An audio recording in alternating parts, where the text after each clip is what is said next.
So we'll begin with today's story. On October 31st, 2008, an apartment complex in Redmond, Washington, buzzed with music, the voices of costumed faces. That night, behind a closed door on the third floor of that apartment complex, an unspeakable horror took place. The Little Red Riding Hood had hosted a party. She never made it to the next day. In the hours that followed, pieces of evidence would go missing, suspects would surface and disappear, and questions would outweigh answers. This is the story of that night that should have ended in celebration, a crime that unraveled in plain sight, and a case that is still shrouded in mystery. This is the story of Arpana Janaga. For 24-year-old Arpana Janaga, Friday, October 31st of 2008 was supposed to be one of those days. She got up, went about her morning routine and headed off to work as usual, but her mind wasn't just on meetings and deadlines. She had plans for later that night. Plans that had been in the works for days. Arpana and 3 of her neighbors were hosting 3 different Halloween parties at each of their apartments located in the Valley View apartment complex in Redmond, Washington. They had hung up flyers inviting everyone in the building to join any one of the 3 parties because each of these apartments was going to have a different theme, and the doors would stay open all night so that people could wander in and out room to room. One of the neighbors was decorating their place like a winter wonderland, one like a 60s lounge, and one had set on a pirate theme. Arpana's apartment was going to be a haunted forest. What happened, the complex itself kind of resembles a motel where there are these 3 floors, there's outdoor hallways, there's kind of a setup that made it easy for people to spill in and out of the party and made it perfect for a party like this. One of Arpana's closest friends, Rachel Shout, who was also attending the party that evening with her boyfriend Sean, remembered years later. She said, "I remember talking about it for weeks before because Arpana was just so excited. It was her first Halloween and it was like watching a kid, just so excited." With that childlike excitement, right after her shift ended, she, Rachel, and a third friend, Nicole, went to a store for some last-minute supplies, costume additions, and anything else that they might have still needed for a party, after which the girls got home and started helping Arpana set up. Haunted forest theme in full force. And then she changed into her costume, the Little Red Riding Hood with little basket, fishnet stockings, and a plastic axe to complete the look. As the sky grew darker and gloomier and the night grew colder, guests started to roll in Valley View and the complex started bustling. By 9 p.m., enough people had gathered for music to be turned up and parties to begin. Over 24 people, neighbors, friends of friends. Tables lined the hallways with drinks and snacks. Music floated through the air. People laughed, posed for photos, and wandered from one apartment to the next. It was the kind of night that feels endless when you're in it, full of movement, light, life, and Arpana felt like she was at the center of it, moving through the party with her drink in hand, stopping to chat, making new friends, talking to old ones. She looked happy. The energy of the party has also attracted a host of other characters by this point. One of them was a man named Emmanuel Fair that Arpana's best friend Rachel found herself in a conversation with during the party. Emmanuel had stepped outside for a cigarette and Rachel ended up next to him, casually leaning against the railing while he sat nearby. It was the kind of casual encounter that can happen lots of times at parties like this, just 2 strangers outside taking a break for a smoke and having some small talk. His Halloween costume was hard to miss, a full construction worker outfit complete with a hard hat, a utility belt, and knee pads. Emmanuel explained that he had been invited to the party by someone who lived on the first floor of the complex. He didn't live there. Emmanuel told her the story of his life. Things became a little too serious for a casual conversation outside a party. He told her he'd grown up in Seattle's Central District, raised mostly by his grandmother. He talked about how much she had meant to him, how she had suffered a stroke when he was very little, and how he ended up becoming her sole caretaker. Listening to him, Rachel couldn't help but feel for him. The conversation then drifted from his childhood into where he was at now. At that moment, it felt like a normal interaction, and eventually the 2 wandered back inside where the energy had only ramped up more. But little did Rachel know that man in the construction worker outfit would come to fall at the center of this October 9th mystery. By the time Rachel and Emmanuel were back inside, the Valley View apartments were more full of energy than before. By this point, another character had joined the party, a man named Neil Marshall, who had come to the party with his stepbrother, Chris Cutler. Neil, by this point, was out of his mind drunk, more drunk than anyone else that was at the party. At one point, he set himself up at a table in one of the apartments and started challenging anyone who walked by to an arm wrestling match, asking half joking but half serious if they wanted a shot at the title. It was that kind of thing that could have been funny in the right mood, but with Neil, it just felt like a weird act that didn't sit right with anyone. Later in the night, he and Emmanuel, the guy in the construction worker outfit, ended up outside showing off their boxing moves to each other lightheartedly, but it ended up with Neil punching Emmanuel so hard that his lips split open. Emmanuel played it off as not a big deal, but everyone around could tell that it was. And the night was only getting messier. Slowly, as the clock neared 12 a.m., random people started to dwindle while close friends of the three hosts or people who had found their group at the party stayed. Around midnight, everyone regrouped back at Arpana's apartment for pizza. Plates were passed around, drinks refilled, and when the food ran out, the party drifted back down to the first floor, where the last few stragglers kept things alive a little longer. By 3 am, most people had trickled out. Only a small group was left, including Arpana, Rachel, Rachel's boyfriend Sean, and a friend named Jessica who lived in the complex too. Not long after, Arpana decided to call it a night. She left Jessica's apartment and headed back to her own place on the third floor, alone. It was 3 am, and it would be the last time anyone ever saw her alive. By 4 in the morning, the party at Valley View had finally started to die down. The music faded, the footsteps quieted, and the building that had been pulsing with energy just a few hours earlier settled into a kind of uneasy stillness. One of the residents, a man named Kyle Rose, who never ended up going to the party, stayed up a little longer because of the noise outside his apartment, but eventually drifted off to sleep like everyone else. You see, in 2008, Kyle was working very long and exhausting hours at the local Target. Halloween night was supposed to be his break, his night off, and he had the night off from work too. And so Kyle decided that the party wasn't for him, especially since he didn't have a costume ready. He decided to create his own evening, and so on his way back, he did what I think I'm likely to do on every Halloween. He stopped at a local video store to buy a scary movie to watch alone. When he got to his apartment with his movie, he cracked open a few beers and spent his night inside chilling alone. All night, the sound of the party poured through his walls. Every so often, someone would knock on his door trying to get him to join, a gesture he appreciated, but he just never opened the door, pretending to not be inside. Later that night, lying in bed with his window cracked open a little bit for the cool Halloween air, Kyle realized that he could overhear a conversation between two people happening outside. He was kind of unintentionally eavesdropping. One voice he was pretty sure was Arpana's, talking with a man just outside his room. At that time, he couldn't hear everything clearly, but what he did hear unsettled him. The conversation sounded odd, like it had taken a strange turn. Kyle got the impression that they were talking about drugs, something about seeing the devil, about experiences that didn't sound lighthearted or casual. Arpana's voice carried this tone of amazement, maybe even disbelief at whatever this man was saying. Seeing the devil. After overhearing that odd conversation he was pretty sure was between Arpana and someone else, he drifted into sleep once the noise outside died down. But his sleep didn't last long. At 8 am, something jolted him awake. Kyle shot upright in bed, suddenly feeling really alert. From his apartment, he could hear something, sounds coming from Arpana's unit.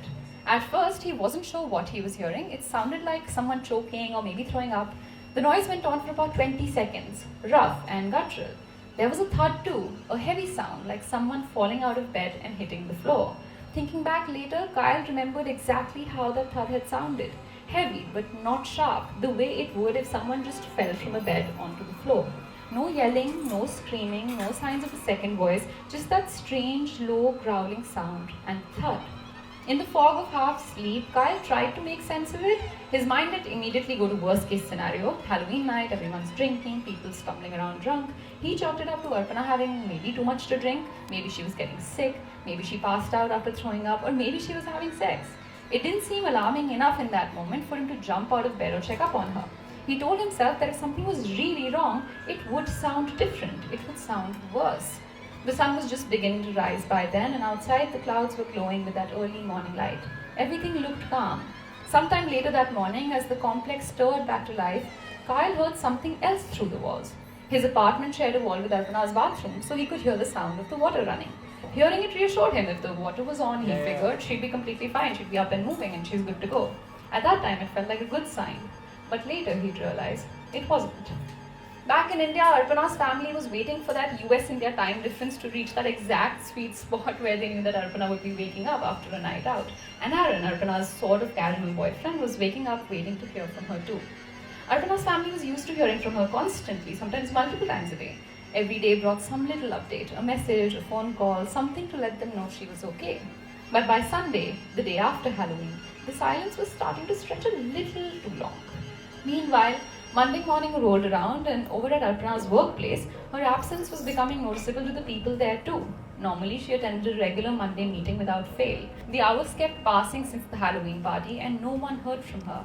Something needed to be done, even if from thousands of miles away, and Arpana's father was going to be the one to do it. So on Monday morning, 3 full days after he had last spoken to her, he made another call, and this time to the one person he knew near Seattle, the only person he believed could help to get to the bottom of whatever was happening. a friend named Jay who rushed to Arpana's building and went straight to her door.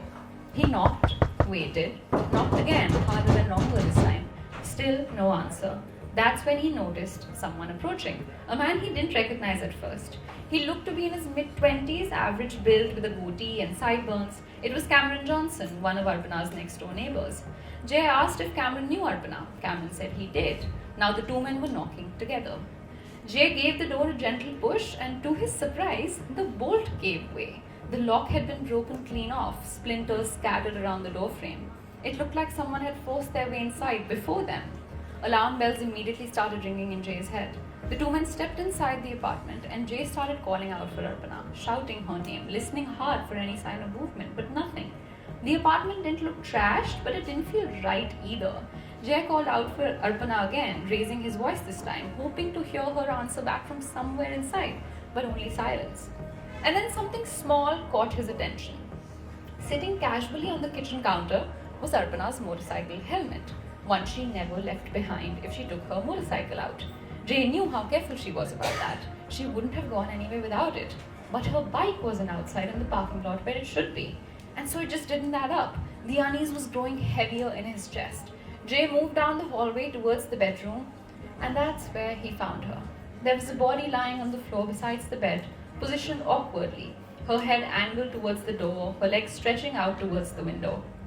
A blue towel or cloth half covered her, enough to obscure her face but not enough to disguise the horrifying reality of what he was seeing. Jay froze. For a moment he didn't know what to do. He asked Cameron if he knew CPR, if he could check for a pulse, but Cameron refused, stepping back, wanting no part of it. It all happened so fast. Cameron refused. It all happened so fast. From the time they entered the apartment to the moment they realized what they were seeing, barely a minute had passed. And Jay didn't wait any longer.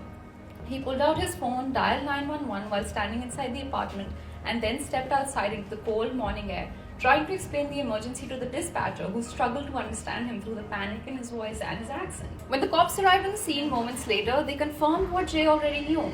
Arpana was no more.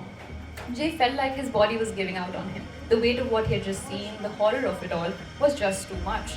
He found a spot nearby and just sat down, feeling like he might collapse. While he sat there, staring blankly at the ground, his phone kept buzzing over and over again. It was Dr. Janaga calling from India, Arpana's father. Jay couldn't bring himself to pick the call up to tell him what had happened. When Jay finally made it back home, the calls from Dr. Janaga hadn't stopped. And by then Jay learned Dr. Janaga had already found out what had happened from a different family member.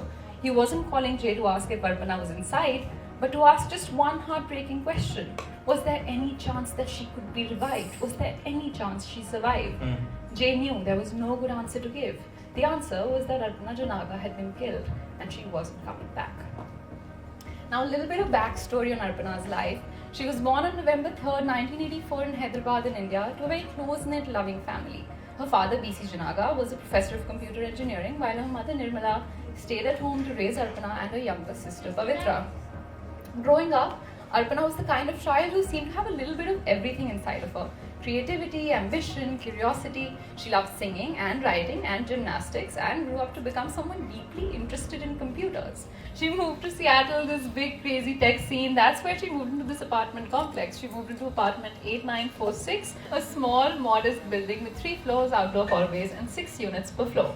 It wasn't glamorous, but it fit her life. But that apartment, the one that she loved so much, was where her body was discovered on November 3rd, 2008. Inside Arpana's apartment 8946, the first thing that stood out wasn't the obvious signs of violence. It was something much quieter, but just as unsettling. Looking down, investigators noticed the carpet, light brown but with a trail of dark, stained drops running from the living room and disappearing deeper into the hallway. But it wasn't blood, it was bleach. Someone had poured or dripped it across the floor, leaving a strange, broken trail that went further into the apartment. Detective Coates, who was one of the officers assigned to the case responsible for documenting the scene from a camera, followed that trail closely. Past a coat closet, then the bathroom. Inside the bathroom, another strange detail caught his eye. A large white comforter lying crumpled inside the bathtub. Even from a distance, he could see brownish red stains soaked into the fabric.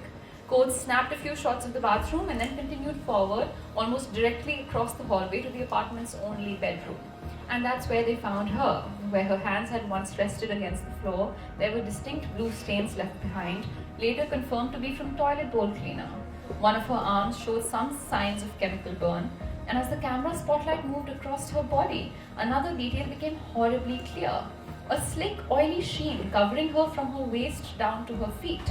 Testing would later show that it wasn't just bleach and toilet cleaner that had been used, it was motor oil too. Someone had gone to extraordinary lengths to cover up what they had done, and they hadn't stopped there. As detectives kept peeling back the layers of the case, the physical evidence started telling its own story. On November 5th, 4 days after Arpana's body was discovered, investigators turned their attention to the apartment complex's dumpsters, and it didn't take long to find something. Stuffed inside a plastic bag were several items that didn't belong to any ordinary trash haul. There was a bottle of Castrol motorcycle oil, pieces of Arpana's Halloween costume, charred and burnt, a blood-stained bathrobe, her black satin bedsheets, also scorched by fire. Everything collected from Arpana's apartment and the dumpsters was sent to the Washington State Crime Lab, but the lab was overloaded with work. They warned the detectives that processing this amount of evidence would take weeks, maybe even months. But in the meantime, Redmond police were left circling, desperate for answers, waiting for signs to catch up. The early theory was that Arpana's killer had gone to extreme lengths to cover their tracks. But there was another chilling detail the investigators couldn't ignore. Some of Arpana's most personal belongings were missing. Her ID, her BlackBerry phone, her digital camera, just gone. Was this just a simple robbery that went too far? But then it seemed too violent, too methodical to be just that, especially considering that nothing else of value had been stolen. Not her laptop, not her electronics, not the cash in her purse. If anything, the items missing hinted at something more strategic. Maybe there was something on Arpana's phone or her camera that the killer didn't want anyone to see. A text, a call log, a photo from that night, capturing something or someone that they couldn't afford to leave behind. Investigators tried pulling her phone records from her service provider, but nothing new surfaced. No last-minute calls to an unknown number, no frantic texts. Everything lined up with what detectives already knew about her final hours. The deeper they looked, the murkier everything became, and the more horrifying the picture emerged. Whoever had done this hadn't just killed Arpana. They had stayed. They had spent time trying to erase their presence, pouring chemicals, setting fires, getting rid of anything that could tie them to the scene. And they hadn't even done it all inside the apartment. They had carried her sheets, part of her costume, down the open hallways and stairways out to the dumpsters in plain sight for anyone who might be awake to see. And somehow, as of now, nobody had seen anything. Investigators started working through possible explanations. Maybe a stranger had just gotten lucky, somehow slipped through the complex, committed the perfect murder, covered it up, and then disappeared without raising suspicion. But there was a more likely theory. Whoever had done this probably wasn't a stranger. They had been part of the party. They had blended in, moved unnoticed, because they already belonged there. While some officers worked on these theories, other police officers removed Arpana's body from the Valley View apartment and took it to the King County Medical Examiner's office for an autopsy. The autopsy confirmed what the investigators had feared the most. Arpana had been raped. But despite running a full rape kit, the examiners couldn't recover any viable DNA, which suggested something chilling. Her attacker had likely used a condom, carefully, deliberately, to leave as little behind as possible. Other details from her autopsy were that right before her death, Arpana had endured severe blunt force trauma to her head. Several of her teeth were broken from that. She was bruised across her stomach, thighs, and her wrists. Her own underwear had been shoved into her mouth as a gag, and layers of duct tape had been wrapped over her mouth to silence her even further. The official cause of death was ruled to be asphyxiation by strangulation, which was done with a shoelace that was found inside the apartment. They couldn't determine the exact time she died, but the window was narrow, somewhere between 3:30 a.m. and 8 a.m. on the morning of Saturday, November 1st. The brutality of what they found in the autopsy room raised more questions than it answered. And back at Valley View, the police were scrambling for answers too. Kyle Rose, the neighbor who lived just across from Arpana, who had been watching the horror movie and drinking beer instead of joining the party, described the noises he heard early that morning. He hadn't recognized it as an emergency at the time, but now it haunted him. Cameron Johnson, Arpana's next-door neighbor, the same man who helped Jay knock on Arpana's door but then refused to touch her body, told a different story. He said he passed out drunk on his couch after the Halloween party, waking briefly at around 3 a.m. to the sound of what he thought was consensual sex coming from Arpana's apartment. He claimed he texted his girlfriend around that time, then fell back asleep. But when detectives checked his phone records, the timeline didn't add up. Cameron hadn't just sent a text at 3 am, he had also called Arpana twice, once at 2:56 am and then once again at 3:02 am. When confronted with this, Cameron's only reaction was a "oh crap" before claiming he couldn't remember why he called. Cameron was just another neighbor, but now seems more suspicious than ever. His story did not make sense, and neither did what investigators found in his car. Tucked away inside were printed out maps to a local pawn shop, to multiple local pawn shops on multiple maps. The timestamps show that they were printed right around 10 am in the morning after the party, the same night Cameron claimed that he was just waking up. But to the police, Cameron had said that he was asleep at 10 am that morning, and if that was true, who had printed those maps? And why was he suddenly looking up pawn shops the morning after Arpana's murder? Police never found Arpana's missing phone or camera, but those maps raised serious questions. Was someone planning to sell stolen items from her apartment? And if so, why didn't detectives immediately follow up by visiting those pawn shops, asking questions, searching for the missing electronics? It was a missed opportunity that would haunt this case forever. Cameron's timeline grew stranger still. After printing the maps, he said he went to a local restaurant called Denny's for breakfast and then decided to drive 2 hours north towards the Canadian border. But when he reached the crossing, he didn't have a passport. Canadian officials later said that Cameron had tried to blow through the border gates as if he could simply drive through across without documents, but he was turned back around. When investigators asked him why he had made this random trip, he brushed it off, said he liked to take long drives and that it wasn't unusual for him. And his friends and family did confirm that Cameron often took aimless trips like that. But the timing of this particular drive is weird. Just hours after a brutal murder, while police activity was ramping up at Valley View, it just made it hard to believe that it was just a coincidence. The police also found that later that night, after the Halloween party, Cameron attended another party. Witnesses there said he showed up limping. When asked about it, Cameron blamed a fight that he got into during the party, but guests said that they saw him arrive with a limp, which was another crack in his story. When detectives interviewed Cameron, they noticed another red flag. During his first interview, he was allowed to leave without giving his phone to the police, so he could take his phone back. But by the time the next interview happened, forensic experts realized that data from the phone had been deleted. There were things there that he had removed. They could never prove if it was anything incriminating, but that gap was enough to plant seeds of doubt. It wasn't just what Cameron was saying, it was what he couldn't explain. For example, later we would find his DNA on the motor oil cans that investigators pulled out from the dumpsters. Why was his DNA on the castor oil can? But the police still, with all of this evidence, weren't ready to make an arrest yet. But they were starting to build a picture. And it was one where Cameron Johnson wasn't just a neighbor who stumbled into tragedy. He was someone who might have known far more than he was saying. At the same time, police were looking into other odd behavior too. Like, why hadn't more people heard the door being kicked in? If Kyle and Cameron could hear faint sounds like growling and water running through the walls, why didn't anyone hear the violent splintering of wood and the crashing force it would have taken to break Arpana's door down? It just didn't sit right. None of it did.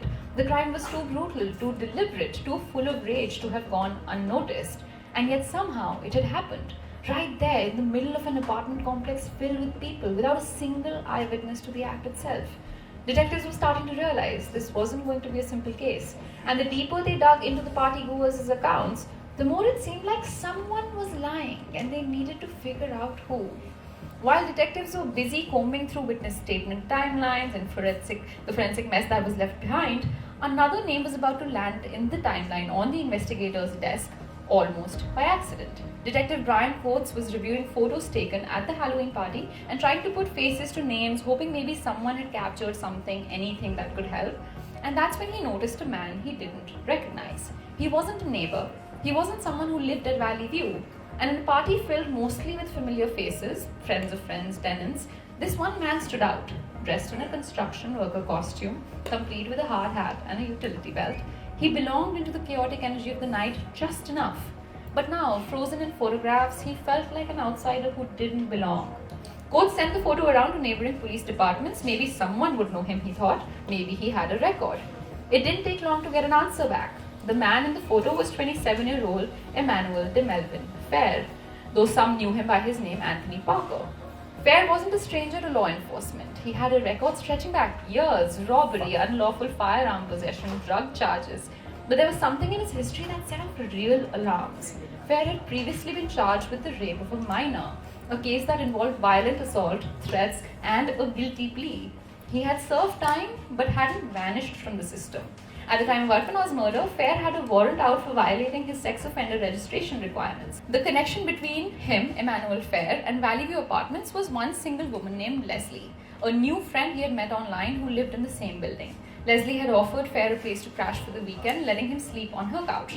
It explained why he was there, but it didn't explain anything else. At the party that night, Fair had been seen hanging around, drifting from one party to the next, not particularly close to Arpana, not particularly close to anyone. And we also know that he was in her apartment later when the pizzas were being circulated. He was there, he used her bathroom. Later in interviews admitted that Arpana had shown him some photos on her laptop that night.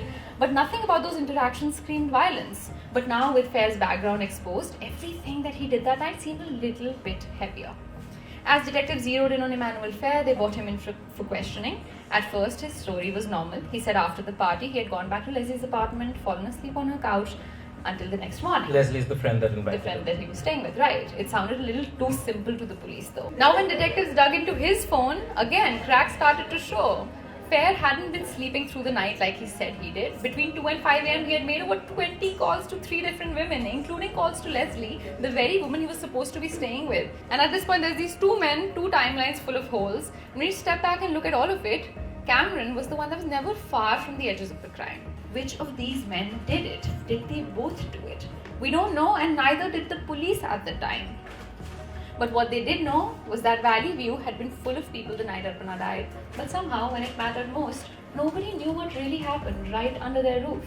In the weeks and months after Arpana Janaga's death, life inside Valley View returned to normal like it usually does. Meanwhile, investigators kept pushing. They interviewed witnesses again and again. They checked phone records, studied timelines better. They did whatever they could. Arpana's family was still in India, waiting for updates that rarely came. Her friends scattered across the US organized memorials that went nowhere. The United States Hindu Alliance even called for the FBI to step in, another call that went nowhere. No one new came onto the case, and the leads grew cold. But 2 years after the day of the crime, on October 31st, 2010, exactly 2 years to that date actually, Redmond police announced that they had made an arrest. And the man they charged wasn't Cameron Johnson, the neighbor whose behavior never fully added up. It was Emmanuel Fair. Finally, that DNA evidence that went away 2 years later, 2 years ago, has finally come back after endless months of waiting. It's finally back from the lab. And then from that came the forensic results. And with it, the slow crushing weight of physical evidence. Tests revealed that Emmanuel Fair's DNA was in places it absolutely shouldn't have been. His DNA was found on the duct tape that had been used to seal Arpana's mouth. Not just a trace, but enough that analysis determined it couldn't have been accidental. His DNA was also found mixed into Arpana's blood on the bathrobe recovered from the dumpster. Trace amounts of his DNA were detected on Arpana's neck, a place so heavily cleaned and chemically destroyed that finding any DNA at all over there was significant. His DNA turned up on a piece of toilet paper inside the apartment, though that could just be explained because he was there at the party. And Fair had his explanations ready. He said he had been inside her apartment. Of course his DNA would be there. He said he had a cut on his lip, which he got during that wrestling match. So maybe that explains why some of his DNA got to the apartment that way. But his explanations did not explain everything. It didn't explain the DNA on the bathrobe. It didn't explain it on the duct tape that was gagging her mouth. And the police finally thought they had enough to arrest him, enough to charge him with first-degree murder and first-degree rape. At his arraignment, Fair pleaded not guilty and his bail was set at $5 million. And just like that, after 2 years of silence and stalled grief, the case lurched. Emmanuel's trial has finally begun. He is arrested in 2010, and there was hope that justice for Arpana was finally within reach. But that hope didn't last long, because even with Fair behind bars, the case was far from trial ready. And the forensic evidence, the thing prosecutors had pinned their whole case on, was about to become its own battlefield. At the center of it all was a new piece of technology called True Allele. True Allele was basically a computer program designed to interpret complicated DNA mixtures, the kind of tangled, messy samples that human analysts might struggle to untangle. But at the time, True Allele was new. It was untested in Washington courts, and Fair's defense team wasn't willing to accept its findings without a fight. They challenged the use of True Allele, arguing that its calculations, like Aran said, weren't transparent enough, that the underlying code was a secret, protected as proprietary software. While lawyers fought over algorithms and source codes, time dragged on. The trial, originally expected to start in 2011, was pushed back and then pushed back again and again. Fair stayed locked up inside King County Jail. Year after year passed, not because of new evidence, not because of changing stories, but because nobody could agree on whether a computer program's math could be trusted. Meanwhile, Arpana's family waited. In the background, other details about the case kept surfacing over and over again, troubling details that complicated everything. There was DNA, for example, from multiple males found on Arpana's tampon string. DNA on the bootlace that was used to strangle her, belonging to a neighbor who had an airtight alibi. DNA scattered all over the apartment from party guests, neighbors, and strangers. The defense pointed to all of it, arguing that Arpana's apartment had been a crowded place, a chaotic place that night, that DNA alone couldn't draw a straight line to the murderer. They argued that just because Emmanuel Fair's DNA painted a damning picture, Cameron's odd behavior couldn't be forgotten. The forensic experts analyzing the case later said something really important. They said the DNA evidence against Fair suggested involvement in the murder, but the DNA evidence against Cameron suggested involvement in the cleanup. So now the police were wondering who did this. Had Cameron stumbled onto something terrible and helped cover it up out of fear, but Fair was the real criminal? Had he been coerced, threatened? Had there been more involved from the start? Someone else maybe? While defense focused on all of these auxiliary theories and while prosecutors leaned hard on the duct tape and the rope, the strongest pieces of evidence linking Fair to Arpana's death, the sheer number of other DNA samples, like Aryan said, made this case a whole lot harder to understand. But years kept passing. Fair's attorneys fought to have the charges dropped. Prosecutors insisted they had the right man. But neither side could force the case to move forward, not until the courts finally decided that True Allele's calculations were reliable enough to be presented to a jury. And it would take nearly 7 years after Arpana's death for Emmanuel Fair's trial to begin. 7 years of stalled justice. And by the time the trial was finally opened, the case was already bruised. In February 2017, 9 years after Arpana Janaga's death, Emmanuel Fair finally stood trial. But from the beginning, the trial didn't unfold the way anyone hoped. The prosecution leaned heavily on the DNA evidence, telling the jury that Fair's DNA had been found where it mattered the most, on the duct tape over her mouth, mixed into the blood on the bathrobe, and trace amounts on her neck. They argued that it was a direct physical connection to the brutal attack. But the defense didn't back down. They pointed to the chaos of the night. They pressed that theory. They reminded the jury of Cameron. And then, during witness testimonies, another thread of uncertainty unraveled. A neighbor named Jeffrey took the stand. He told the courts that at around 3 a.m. on the night of the party, he was returning home from work. As he walked towards his apartment, he noticed a man standing in Arpana's doorway, talking to someone inside. Jeffrey described the man as having olive-toned skin, some facial stubble, and standing somewhere between 5'11 and 6'3. But he couldn't say for certain who the man was. He didn't recognize him. When the trial finally closed and the courtroom doors swung shut behind the last witness, 12 strangers held the weight of Arpana's story in their hands. At first, the jury was sharply divided. One juror later put it plainly: no one could eliminate Cameron as the killer. The room fractured along invisible lines. The jurors deliberated for days. They went back over the duct tape, the rope, the motor oil, the timelines, the unanswered phone calls. At one point, they were split 9-3, leaning towards not guilty, but still pulled by uncertainty. They were sent back by the court to deliberate again. Tensions rose even more. When the jury came back again, it was split evenly, 6-6. The judge had no choice but to declare a mistrial.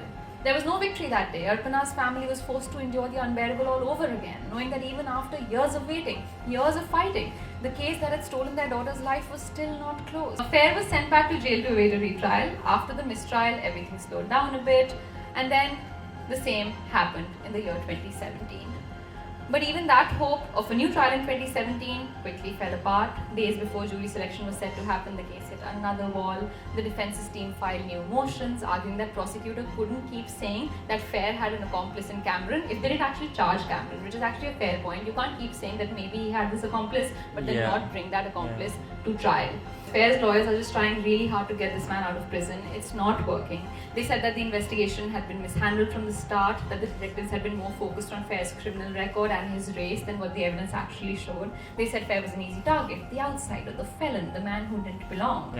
Then finally, in spring of 2019, Emmanuel Fair's second trial finally began after nearly a decade of the crime. The prosecution came in swinging, but defense hit back harder than before. This time they called Cameron to the stand and they put him through the ringer. And once again, his testimony only deepened the unease. Cameron stumbled over answers. He didn't even remember the name of the apartment complex from that night. Alright. Jurors even later came forward to say that they found his behavior odd, like he was holding something back, or it was simply too slippery to pin down. The defense painted him as the man who had the access, the opportunity, the motive, and Fair, they said, was the easy scapegoat. The jury deliberated for days again. At first, they were sharply divided. The votes were split evenly between guilty, not guilty, and undecided. Gradually, over days of discussion, though, a consensus finally formed. The DNA was damning, yes, but the shadows cast by Cameron Johnson, the shadows of doubt, the gaps in his story, the proximity, the inconsistencies, created enough reasonable doubt. And in a courtroom, like Aryan said, reasonable doubt is everything. On June 11, 2019, after just a few days of final deliberations, the jury returned with a unanimous verdict: not guilty. Fair was acquitted of all charges and walked out of prison a free man. This should have felt like an ending to him, but it didn't. Fair had spent almost 9 years in custody, nearly a decade of his life fighting charges that in the end, a jury said that the state couldn't even prove. He was free, but freedom didn't erase what had been lost. Fair actually ended up filing a lawsuit against the city of Redmond, the Redmond Police Department, and specific officers involved in his arrest, where he sought $22 million in damages for maltreatment, negligence, and emotional Did he get it? distress. There was some amount that he got. Some of his claims were kind of shushed away initially, where they were like, those make no sense. But some of his claims against the police department specifically did make it further out into the line. In his appeal, this specific appeal, Fair actually made a crazy allegation against Cameron Johnson, which was that the police had found a lighter with a sticky substance in Cameron's apartment, but they never collected it, never tested it. This was one of his complaints against the police department in his plea. A suspicious lighter found in the home of a suspect of a murder where so much had tried. On the flip side of this though, on the morning after the murder, Leslie, the girl that Emmanuel had been staying with, noticed something sitting on her kitchen table. A condom wrapper that hadn't been there the night before. Jesus fucking Christ, dude. Investigators knew the autopsy found no sperm inside Arpana, leading them to conclude that whoever assaulted her likely used a condom, but Fair never explained the wrapper and the police never followed up on it. For both of these men now, there are these added additional weird things. There's the lighter for Cameron, there's this condom wrapper in Leslie's apartment on Emmanuel's part, which by the way made Leslie wonder if she was helping and supporting the wrong person all along. Some part of Fair's lawsuits were dismissed early on, but like I said, key claims against the police department were moved forward. Meanwhile, Fair tried to rebuild his life. In interviews after his release, he admitted it wasn't easy. And hanging on all of it, on all of his newfound freedom, was the reality that while he was free, the case itself remained unsolved. Arpana's family never stopped waiting, never stopped hoping for justice that still hasn't come to this date. Her parents, thousands of miles away in India, had sent her to America for opportunity, for a life full of purpose. Instead, they received her body back in a casket. They had been reassured at the beginning that her killer would be caught. But 15 years later, 15 years, her father could only say one heartbreaking thing. His daughter was gone from his life forever. But even in grief, some parts of Arpana's dreams lived on. Her younger sister, Pavitra, followed the steps Arpana once walked, becoming a computer engineer herself. A small, stubborn tribute to the future that Arpana never got to finish. And yet justice, real, final justice, never came. Who killed Arpana Janaga? No one knows. Maybe it was Emmanuel Fair, maybe it was Cameron Johnson, maybe it was someone else altogether, a stranger slipping through an open hallway on Halloween night, unnoticed and forgotten. Her missing camera, her missing phone, her stolen ID never recovered. The theories about who stood in her doorway at 3 a.m. never answered. The truth is locked somewhere inside a night that no one can fully remember, and a crime scene that's too contaminated to ever give up its full story. And the doors that should have opened to justice closed, one by one, until there was no light left. Only silence that choked the Red Riding Hood to death.